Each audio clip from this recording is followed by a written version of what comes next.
Hi Thai fam! Welcome to the very first episode of Thyroid Talks PH, where you don't have to face this thyroid battle alone.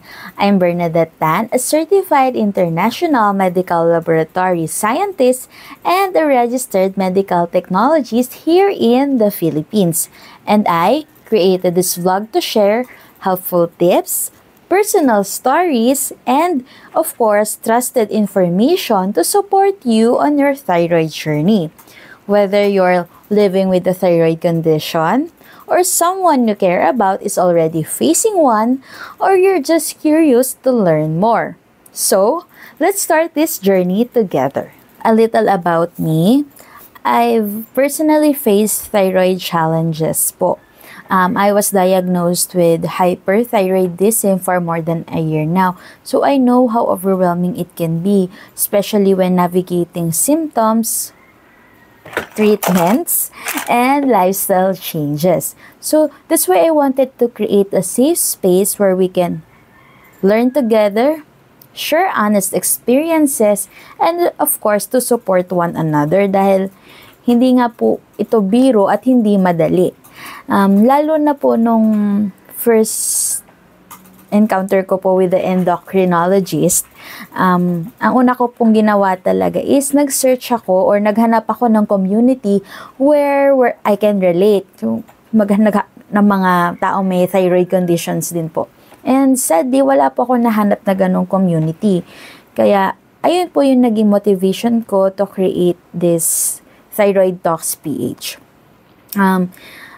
I find it lonely kasi even though we get the support from our family, iba pa rin talaga yung may mga taong alam mo, nakaka-relate kayo sa isa't isa. So, quick overview lang po na mapag-uusapan natin dito sa Thyroid Talks PH. Unang-una po at hindi talaga mawawala ay ang easy to understand information about thyroid conditions.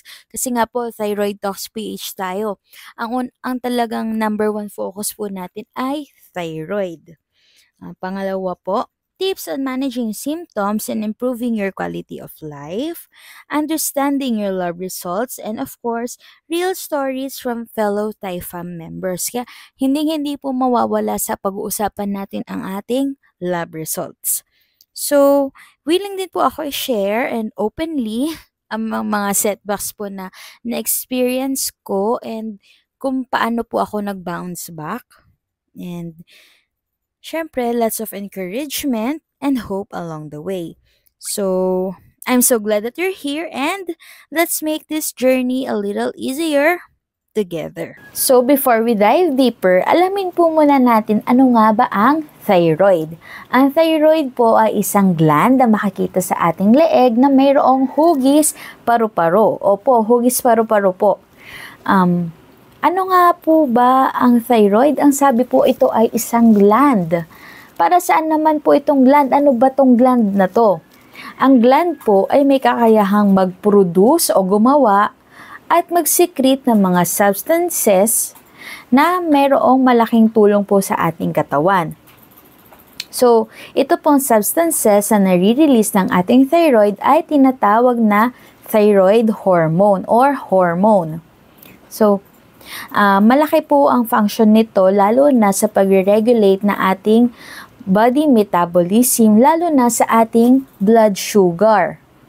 So, whenever meron pong hindi tama sa levels po na ating mga thyroid, maaari pong maapektuhan ang ating mood, ang ating puso, at lalo na po ang ating mga timbang.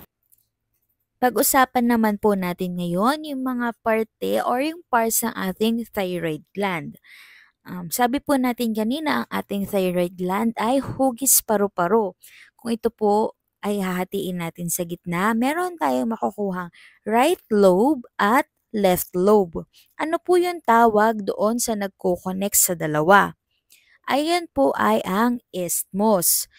So, ito po ang right lobe, isthmus, and ang ating left lobe. Ano naman po itong nasa taas? Ito naman po ang ating voice box. Kaya yung mga surgeons din po natin, ingat na ingat din po sila dahil napaka-delicate po ng area na to. Kasi andito rin po ang ating voice box and sa baba naman po ang ating windpipe o kaya naman tinatawag din na trachea. Meron po tayong iba't ibang klase ng thyroid conditions. Meron po tayong tinatawag na hypothyroidism, subclinical hypothyroidism, hyperthyroidism, and subclinical hyperthyroidism. Meron din pong Hashimoto's thyroiditis and Graves' disease. Ngayon po, i-differentiate muna po natin ano po ba ang kinaiba ng hypothyroidism sa hyperthyroidism. Una po, hyperthyroidism. Hyper, ibig sabihin po, merong sobra-sobra na production ng ating thyroid hormone sa katawan. Pangalawa naman po ay yung hypothyroidism. Ito po naman yung kabaligtaran ng hyperthyroidism.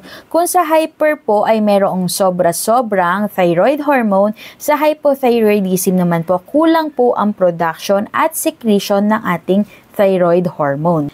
So that ends our very first episode of Thyroid Talks PH. So in our upcoming videos, we're gonna talk about treatments, symptoms, lifestyle, and of course po ang ating mga laboratory results. So if you're comfortable, you can share your personal stories down below and also the other topics you want to discuss. So thank you, Thai Fam, for joining me to our very first episode of Thyroid Talks PH.